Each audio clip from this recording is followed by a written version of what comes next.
Hola, ¿qué tal? Muy buen día tengan todos ustedes. Bueno, vamos a disponernos para este encuentro con el Señor a través de estas pequeñas catequesis acerca de los sacramentos en este programa que hemos llamado El Mensaje. Pedimos al Señor que derrame su gracia sobre nosotros, pedimos a su Espíritu Santo que nos asista, que nos permita conocer más acerca de Él, acerca de su gracia a través de los signos sensibles que se manifiestan en su iglesia, en nuestra iglesia. Pidámosle a su Espíritu Santo que nos asista. Decimos, en el nombre del Padre, y del Hijo, y del Espíritu Santo. Amén. Ven, Espíritu Santo, llena los corazones de tus fieles, y enciende en ellos el fuego de tu amor. Envía, Señor, tu Espíritu, y todo será creado, y se renovará la faz de la tierra. Espíritu Santo, fuente de luz, ilumínanos y santifícanos. Muy bien, pues bueno, ya entramos al tercer sacramento de los sacramentos de iniciación. Aparentemente vamos lento, pero es bueno irse planteando esto. Muchos de nosotros a veces no sabemos lo que estamos celebrando, no sabemos lo que estamos viviendo cuando recibimos los sacramentos. En otras ocasiones hemos dicho que para muchas personas, muchos católicos, los sacramentos vienen a ser como que una acción social donde voy a hacer una gran fiesta, sobre todo estos tres sacramentos de iniciación, ¿no? Mi comunión, mi confirmación, mi bautismo. Sin embargo, cada uno de estos sacramentos tiene una realidad profundísima que, bueno, en estos breves minutos en los que los explicamos, pues no alcanza, obviamente. Sin embargo, damos algunas herramientas, algunos puntos esenciales para tomar en cuenta en este pequeño estudio de los sacramentos. Para eso hemos estado revisando las fuentes bíblicas, para eso hemos estado revisando también algunos aspectos litúrgicos y aspectos teológicos que nos ayudan a entender cómo se deben de vivir estos sacramentos, qué son y cómo tenemos que vivirlos. Muy bien, el tercer sacramento de estos sacramentos de iniciación pues es el sacramento de la Eucaristía. El primer sacramento, el sacramento más importante, por así decirlo, como lo define la Mediator Dei, los define como el manantial y el culmen de toda la vida sacramental cristiana. Esta expresión la retoma igual el Concilio Vaticano II. ¿Y por qué el manantial y por qué la cumbre? Bueno, pues porque de la Eucaristía, así como en un manantial, brota toda la vida de la Iglesia. La Iglesia no se entiende sin la Eucaristía. La Eucaristía es el sacramento donde la acción salvífica de Jesús se vuelve a hacer presente. Es la mesa donde se sentaron los apóstoles, como dice San Juan Crisóstomo, es el memorial de la salvación, su pasión, muerte y resurrección se vuelven a ser presentes, se vuelven a vivir, se vuelve a ser palpable. Entonces, este misterio de la Eucaristía es el misterio más grande. De aquí brota la vida de la Iglesia y al mismo tiempo es el culmen. ¿Por qué el culmen? Porque si tú te pones a ver la estructura de una montaña, el culmen, la cumbre es la parte más alta de la montaña. Cuando estamos en la Eucaristía estamos en la parte más alta de nuestra fe. A partir de estas nociones que acabamos de compartir, así como una pequeña introducción para ver lo importante y lo vital que es la Eucaristía para el cristiano, a partir de esto, bueno, podemos ir sacando ya pautas para vivir la Eucaristía. Si bien es el sacramento más importante, el sacramento central de la Iglesia, no podemos vivirla así de una manera laxa. El cristiano tiene que vivir de una forma en la que dé frutos, donde la fructuosidad del cristiano se vea palpable. Para eso hay que vivirla con atención, para eso hay que vivirla con devoción, para eso hay que vivirla con respeto, porque es lo más sagrado, es lo más importante que nosotros podemos vivir en nuestra vida cristiana, nuestra vida católica.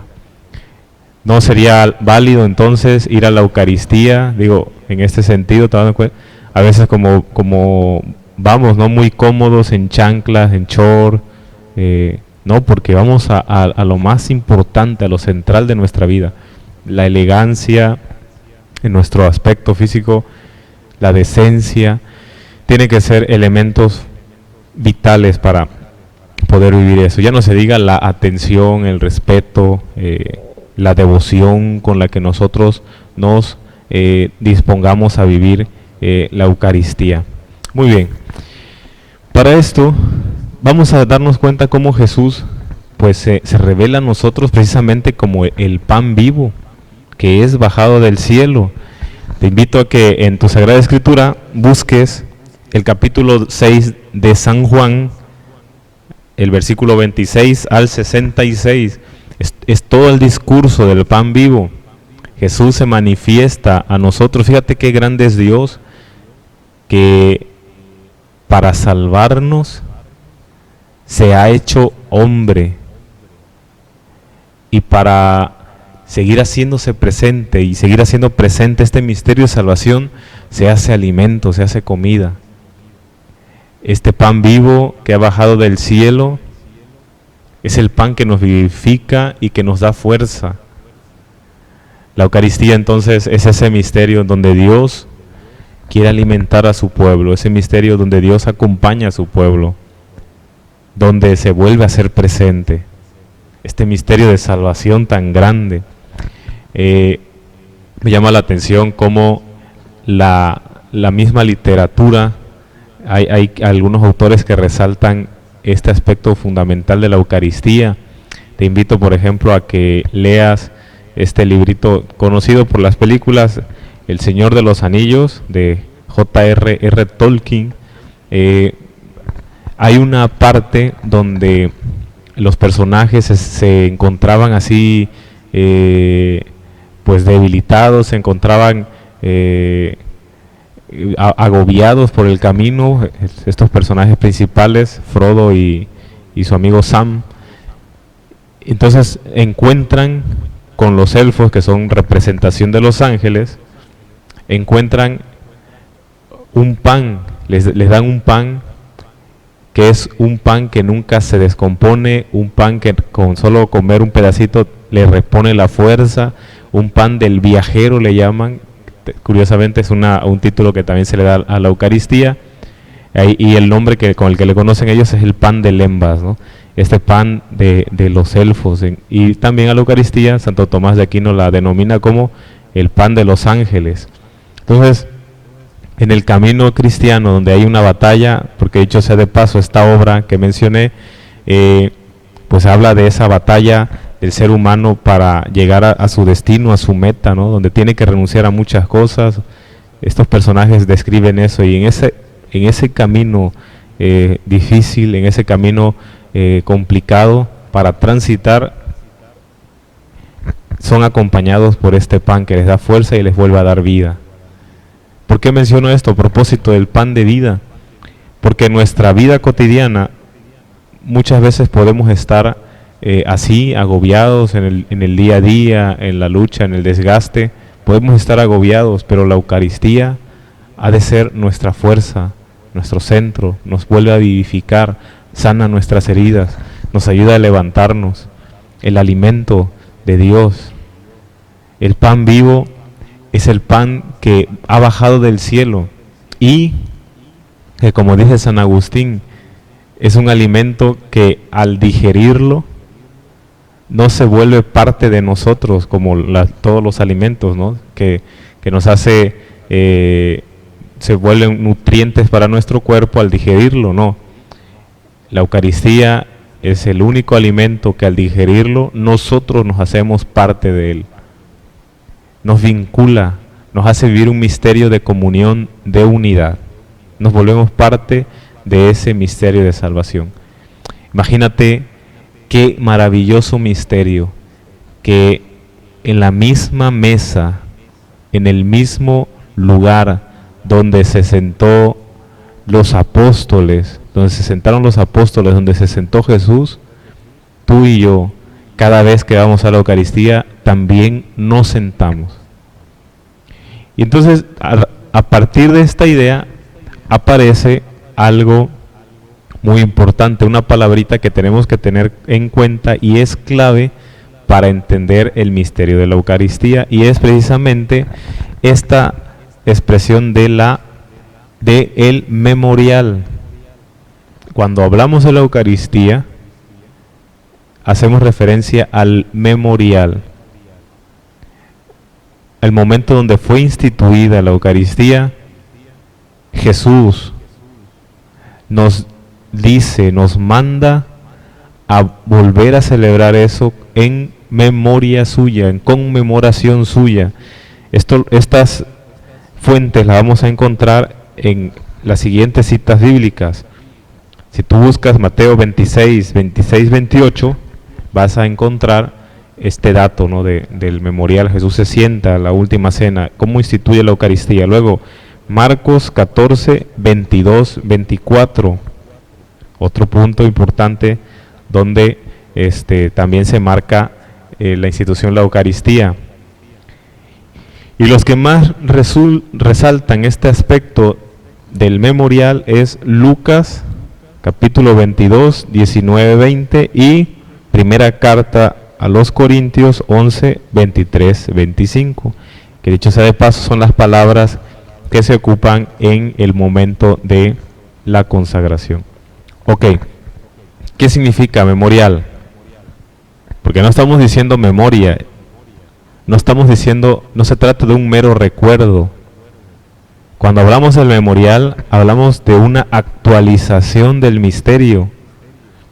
No solamente es recordar y decir las palabras como si se tratara de una receta que ya está ahí y vamos a preparar este alimento y decimos estas palabras y se aparece. No. Se trata de volver a hacer presente el misterio, de volver a vivirlo. Se vuelve a hacer presente Cristo en la cruz. Se vuelve a derramar su sangre por nosotros.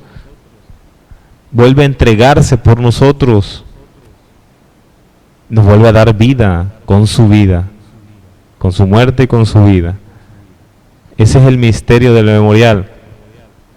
¿Cambian algunos elementos? Sí, porque ya no estamos en el mismo lugar y ya no estamos en la misma época.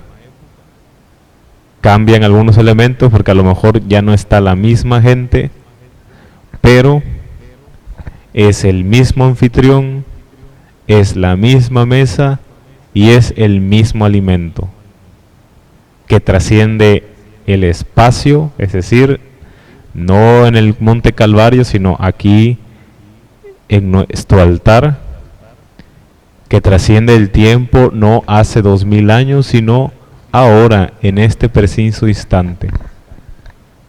La misma mesa, el mismo alimento y el mismo anfitrión que es Jesucristo. Él es las tres, ¿no? Este memorial se vuelve a vivir. Imagínate la grandeza de lo que vivimos, de lo que nuestros ojos a veces no pueden ver, nuestros sentidos a veces no lo pueden percibir. Ok, ¿qué es lo que pasa en la Eucaristía? Bueno, para explicar esto, veamos primero el punto de la materia y la forma. ¿Qué es lo cuál es la materia de la Eucaristía? Creo que está muy claro, ¿no? Si en el bautismo decíamos que la materia era el agua, en la confirmación la unción con el aceite, en la Eucaristía, ¿cuál es la materia? Exactamente, lo dijiste muy bien, el pan y el vino, que al invocar la acción del Espíritu Santo a través de la imposición de las manos, este gesto es importantísimo, porque cuando tú ves al sacerdote que hace esto, por ejemplo, la fórmula número 2 que utilizamos es la más común, ¿no? Santo eres en verdad, Señor, fuente de toda santidad, Por eso te pedimos que santifiques, y hacemos este gesto, estos dones con la efusión de tu espíritu. Ahí está la epíclesis, ahí está la fórmula. A partir de ahí empieza esto, ¿no? De manera que se conviertan para nosotros en el cuerpo y la sangre de Jesucristo nuestro Señor, el cual, cuando iba a ser entregado, estamos hablando de la fórmula ya, tomó pan y dándote gracias, lo bendijo, lo partió a sus discípulos. Este relato del memorial lo encontramos en las citas bíblicas que ya te mencioné, concretamente acuérdate, 1 Corintios 11, 23, 25. Son las palabras de la consagración, que no se pueden cambiar bajo ninguna circunstancia. Estas palabras concretamente: tomen y coman todos de él, porque esto es mi cuerpo que será entregado por ustedes. Tomen y beban todos de él, porque este es el cáliz de mi sangre. Estas palabras no se pueden cambiar. Tienen que ser siempre las mismas palabras. A lo mejor las fórmulas, por ejemplo, te decía, el formulario número 2, van a ir cambiando. Está el formulario 1, el formulario 3, el formulario 4, que tú vas a ver cuando algún padre celebra, a veces dice unas palabras diferentes. A mí me gusta a veces usar el formulario 4, porque hace un recorrido por toda la historia de la salvación, etcétera. Pero las palabras del memorial, las palabras de la consagración nunca van a cambiar, siempre serán esto, y la referencia la encontramos en esta cita bíblica que te acabo de decir. Entonces, ahí brota este elemento, ¿no? La materia y la forma de la Eucaristía. Ahí tenemos claro este punto, ¿no? Se actualiza el misterio, se hace presente otra vez. Cristo está presente en la Eucaristía, en esta acción de gracias. Tenemos que vivirla con devoción, claro. Por eso es que los gestos son importantes, y es importante también que tú y yo aprendamos a responder a cada uno de estos gestos también. Ok. Para ir finalizando en este breve comentario a la Eucaristía, en este breve momento, me gustaría que tengamos en cuenta a esto que nos ayudará seguramente a vivir mejor la Eucaristía, y es hacer referencia a los nombres con las que conocemos a la Eucaristía. El primer nombre, pues, es este que hemos repetido durante todo el tema: Eucaristía. ¿Qué significa? Acción de dar gracias. En griego es eucaristos, y es un verbo muy raro, porque no se refiere solamente a, no está en voz pasiva, sino que se refiere a una acción activa, constante, acción de dar gracias. Sería como que la forma más correcta y literal de traducirlo. Es la acción de dar gracias. Entonces, en este sentido, primer punto para la vivencia de la Eucaristía. Pregunta capciosa: ¿será que la Eucaristía es una obligación para nosotros los cristianos? ¿Sí? ¿Por qué pongo esta pregunta a partir de este punto del nombre de la Eucaristía, de la acción de dar gracias? Porque el dar gracias es más que una obligación. Si tú te das cuenta en el prefacio, cuando dice el Señor, levantemos el corazón, lo tenemos levantado hacia el Señor. Después dice el Padre, demos gracias al Señor nuestro Dios. Fíjate, ahí aparece la Eucaristía. Demos gracias, la acción de dar gracias. ¿Y qué respondemos nosotros? Es justo y es necesario. No decimos es obligatorio, no, decimos es justo y es necesario. Entonces, a partir de este nombre, Eucaristía, nos podemos dar cuenta que el dar gracias a Dios por todos los bienes concedidos, por todas las cosas que nos regala, sobre todo el don de su cuerpo y de su sangre que nos alimenta y nos da fuerza y nos vivifica, podemos decir que no es una obligación, sino que es justicia y es necesidad. Es justo y necesario dar gracias al Señor. Ok. Luego, otro nombre con el que se le conocía a la Eucaristía y que también es muy rico, tiene un profundo sentido teológico, y es el nombre de la fracción del pan. Si tú te vas al capítulo 24 de San Lucas, es uno de los que más utiliza este nombre. Cuando se encuentran, cuando Jesús resucitado se va apareciendo a sus discípulos, coinciden en una cosa, en que siempre lo reconocen en la fracción del pan. En el momento en el que Cristo se fracciona y se da a nosotros. Este elemento eucarístico también arroja datos importantes para la vivencia de la Eucaristía y también para una mejor comprensión de nosotros mismos. Jesús se manifiesta frágil a nosotros. Jesús se manifiesta así vulnerable. Esta fragilidad no es un signo de debilidad. Esta fragilidad que hace que sea posible que Él se fraccione es signo de la capacidad de compartir y de enriquecer y de alimentar a las otras personas. Es un signo que nos enriquece a nosotros personalmente, porque también nosotros, así como Él es un pan vivo, el bajado del cielo, nosotros también somos panes vivos que tenemos que fraccionarnos para compartirnos a las demás personas. Y en este punto de la fracción del pan, la Eucaristía da sentido y propósito a nuestra vida, porque también nosotros somos un pan eucarístico que da gracias. También nosotros estamos llamados a fraccionarnos y alimentar a las demás personas. Esto da sentido a la vida. Cuando sientas que tu vida está triste, cuando sientas que tu vida no tiene sentido, ve a la Eucaristía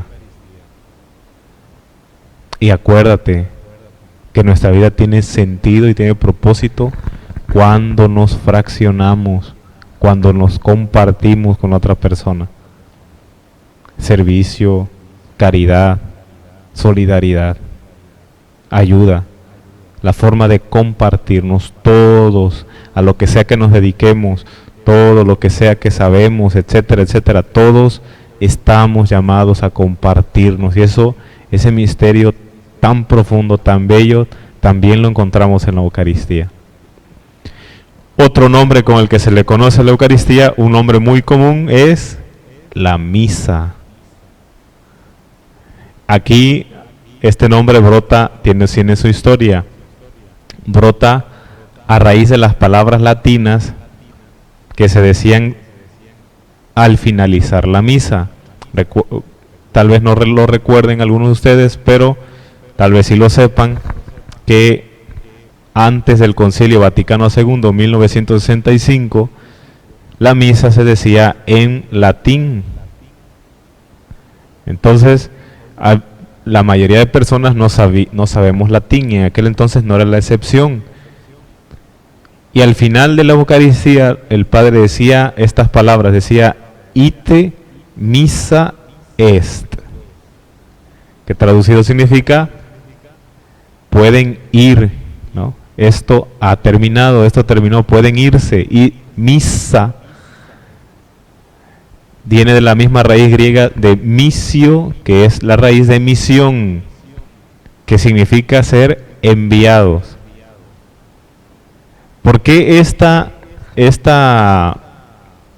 forma de entender la Eucaristía? Bueno, entonces, antes de pasar a este punto, la gente cuando escuchaba eso, ite missa est, lo que decía, bueno, ya terminó la misa, era lo único que entendían, o que decían, ite missa est, terminó la misa, ya, acabó, y se iban.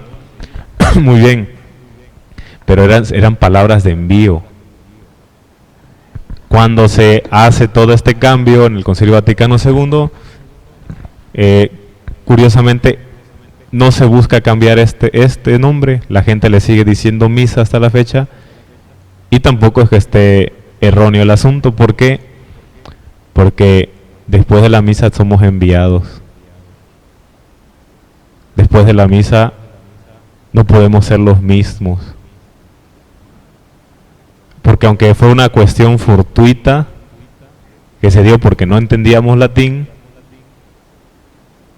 sí tiene un sentido profundo, un significado profundo. Y es el carácter de envío. Ya te llenaste, te fortaleciste, ahora sigue caminando. Ves a cumplir con tu misión. Necesitamos de la misa, necesitamos de la Eucaristía.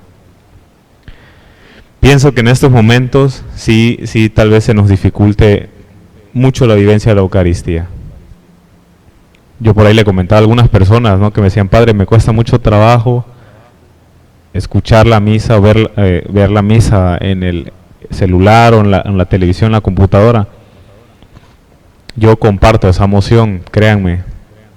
Por ejemplo, cuando me toca ver alguna misa, a veces me gusta ver las misas del Papa, a veces, y bueno, porque yo celebro misa todos los días, no hay problema, no hay tanto problema, pero a veces nada más le adelantaba la homilía para escucharla y ya de ahí me iba, ¿no? Entiendo perfectamente a quienes se sientan así de no poder vivir la Eucaristía al 100%. Y es una realidad palpable en estos momentos de aislamiento y de pandemia. Pero ten en cuenta todo esto. Ten en cuenta que la Eucaristía es un misterio profundo que toca tu vida, que quiere transformarla, que quiere fortalecerla, que quiere darte fuerzas. Ten en cuenta que la Eucaristía es un misterio de salvación, donde Cristo hace nuevo su sacrificio, donde Cristo renueva su entrega por ti. No pierdas de vista estos elementos, no pierdas de vista estos frutos que da la Eucaristía, y vive la Eucaristía de forma fructuosa en tu casa. Vive la Eucaristía tratando de ambientar el lugar, invitando a tu familia a que escuchen a Jesús, a que se alimenten de Jesús. Jesús quiere llegar a tu vida y a tu corazón a través de la Eucaristía. Tal vez no de forma sacramental, pero de todas maneras nuestra adhesión y nuestra respuesta hacia Jesús sí tiene que ser la misma. Acuérdate, una acción de dar gracias, que es necesidad y que es justicia. Y eso es una respuesta de nosotros a Dios en la Eucaristía. Y eso en casa lo puedes vivir también. Acuérdate, una fracción del pan, la Eucaristía en tu vida, tiene que transformarse. Tiene que transformarla de tal manera que tu vida no pierda sentido, que te sigas fortaleciendo, que en estos momentos de dificultad, donde muchos nos vemos frágiles, te acuerdes que la vida tiene un propósito y un sentido, y es el de compartirnos, y eso nos lo enseña y nos hace vivir la Eucaristía. Y por último, que nuestra misión no termina. Fíjate cómo estos elementos, desde los nombres de la Eucaristía, nos ayudan a animarnos a vivirla, aunque sea así. Cuando tengamos la oportunidad de volver, regresaremos con esa fuerza, con esas ansias de alimentarnos sacramentalmente de Jesús. Pero por el momento, ten en cuenta que su eficacia y su amor sigue fuerte en nosotros, nos sigue alimentando, sigue estando presente Jesús en medio de nosotros, porque ningún día en los que hemos estado de cuarentena, ninguno de estos días se ha dejado de celebrar la Eucaristía. No hemos dejado de celebrarla, no hemos dejado de vivir este sacrificio, y es por ti, y es por cada uno de nosotros. Vamos a pedirle al Señor que se siga haciendo presente en nuestra vida. Agradezcámosle que hoy nos permitió aprender un poquito acerca de este sacramento. Quedan muchísimas cosas. Imagínate, estos sacramentos que te comparto eran materias de un semestre en el seminario. La Eucaristía fue una materia que duró más tiempo, duró todo un año. Y aparte nos quedábamos cortos, ¿no? O sea, hay libros y libros sobre Eucaristía. Las partes en las que se divide la misa, por ejemplo, no lo tocamos ahorita. Los elementos, cómo se ha ido estructurando, no siempre fue la Eucaristía así como la hemos conocido hasta ahora. Pero me interesaba resaltar estos puntos para que te des cuenta de la vivencia tan grande que hay. Hay muchos elementos, pero seguramente seguiremos compartiendo. Hoy lo vimos así de manera muy amplia, porque ya llegará su momento en el que a la hora de hablar en este mismo segmento del mensaje desglosaremos más, nos enfocaremos solamente en la Eucaristía, viendo sus partes, sus elementos, cómo se llama cada una de las cosas que se viven dentro de la Eucaristía. Pero bueno, hoy quería compartirte esto para animarte a seguir viviendo y veas lo importante que es este sacramento en nuestras vidas. Muy bien. Pedimos la bendición a nuestra Madre Santísima y que el Señor siga siendo presente entre nosotros. Bajo tu amparo nos acogemos. Santa Madre de Dios, no desprecies las oraciones que te dirigimos en nuestras necesidades. Antes bien, líbranos de todos los peligros, oh Virgen gloriosa y bendita. Ruega por nosotros, Santa Madre de Dios, para que seamos dignos de alcanzar las divinas gracias y promesas de nuestro Señor Jesucristo. Amén. El Señor esté con ustedes. Y la bendición de Dios Todopoderoso, Padre, Hijo y Espíritu Santo, descienda sobre ustedes y permanezca siempre.